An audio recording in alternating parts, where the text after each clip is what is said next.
ಮುಂದಿನ ದಿನದಲ್ಲಿ ಈ ಒಂದು ಘಟನೆಗೆ ಒಂದಿಷ್ಟು ಶಿಕ್ಷೆ ಆಗಿಬಿಡ್ತಪ್ಪ ಅಂತಂದ್ರೆ ಮುಂದೆ ಬರೋರಿಗೆ ಇದು ಎಚ್ಚರಿಕೆ ಕರೆಗಂಟೆ.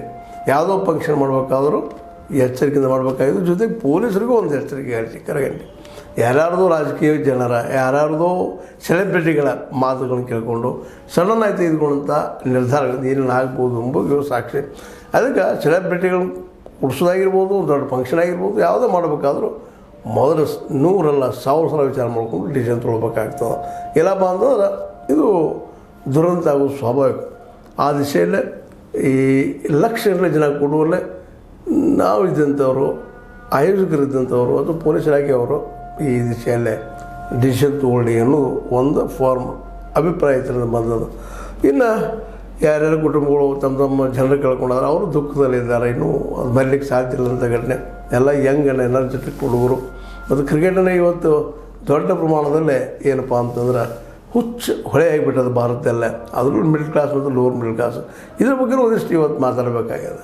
ಅದರಲ್ಲೂ T20 ಅಂಥದ್ದಾಗಿರ್ಬೋದು, ಮತ್ತೇನಾಗಿರ್ಬೋದು, ಅಥವಾ 1 ಡೇದಾಗಿರ್ಬೋದು, ಟೆಸ್ಟ್ದಾಗಿರ್ಬೋದು. ಇವತ್ತು ಎಷ್ಟು ಹುಚ್ಚೊಳೆಯದಪ್ಪ ಅಂತಂದ್ರೆ ಇದ್ರ ಬಗ್ಗೆ ಅದಾವುದು ಸಾಕು ಜನ ಹುಚ್ಚೆತ್ತು ಹೋಗುವಂಥ ಮಾತುಗಳು ಬರ್ತಾರೆ. ಇವತ್ತು ನಿಜವಾಗಿಯೂ ನಮ್ಮ ಹೀರೋಗಳು ಇಲ್ಲ. ಒಂದಿಷ್ಟೇನೋ 2014ರಾಗ ನಮ್ಮ ಮೋದಿಯವರಪ್ಪ ಅಂದ್ರೆ ಎಲ್ಲರೂ ದೇಶದ ಭಾಳಷ್ಟು ಜನ ಕೂಡ್ತಾಯಿದ್ರು. ಯಾವ ರೀತಿ ಕೊಡ್ತಾಯಿದ್ರು, ಲಕ್ಷಗಳಲ್ಲಿ ಕೊಡ್ತಾಯಿದ್ರು. ಇಲ್ಲ ಆವತ್ತು ಜನ ಮಾನಸದಲ್ಲಿ ಆ ರೀತಿ ಸೇರ್ಕೊಂಡಿದ್ರು.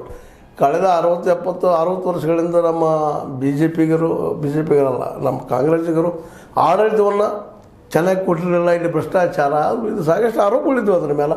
ಹೀಗಾಗಿ ಬೇಸತ್ತಂಥ ಜನ ಮೋದಿಯವರ ಒಂದು ಧ್ವನಿ ಜೊತೆಗೆ ಅವರ ಆವೇಶ ಇತ್ತು. ಮತ್ತು ಭ್ರಷ್ಟಾಚಾರ ಓಡಿಸ್ತಾನೆ ಅನ್ನುವಂಥದ್ದಾಗಿರ್ಬೋದು, 2 ಕೋಟಿ ಉದ್ಯೋಗ ಕೊಡ್ತಾನೆ ಅನ್ನೋದಾಗಿರ್ಬೋದು, ಅಭಿವೃದ್ಧಿ ಪರ ಮಾತುಗಳಾಗಿರ್ಬೋದು. ಇದು ಹೊಸದು ಬರ್ತದಪ್ಪ ನಮಗೆ, ಹೊಸದಾದ ಗೌರ್ಮೆಂಟ್ ಬರ್ತದೆ, ಹೊಸ ಜನ ಆಗ್ತಾರೆ, ಹೊಸ ಆಡಳಿತ ಆಗ್ತದೆ ಅಂತೇಳಿ ಗುಡ್ ಗವರ್ನೆನ್ಸ್ ಎಲ್ಲಿ ಹೋದ್ರೆಲ್ಲ ಹೇಳಿದರು.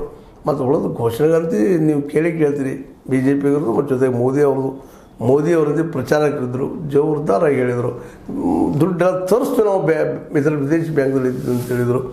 ಎಲ್ಲ ಏನೆಲ್ಲ ಮಾತಾಡಿದ್ರು ಜನ ನಿರ್ಧರಿಸಿ ಕೊಡ್ತಿದ್ರು. ಆದರೆ ಏನಿತ್ತಪ್ಪ ಅಂದ್ರೆ ಪೊಲೀಸ್ ವ್ಯವಸ್ಥೆ ಸರಿಯಾಗಿತ್ತು ಅಂತ ಅನಿಸ್ತದೆ.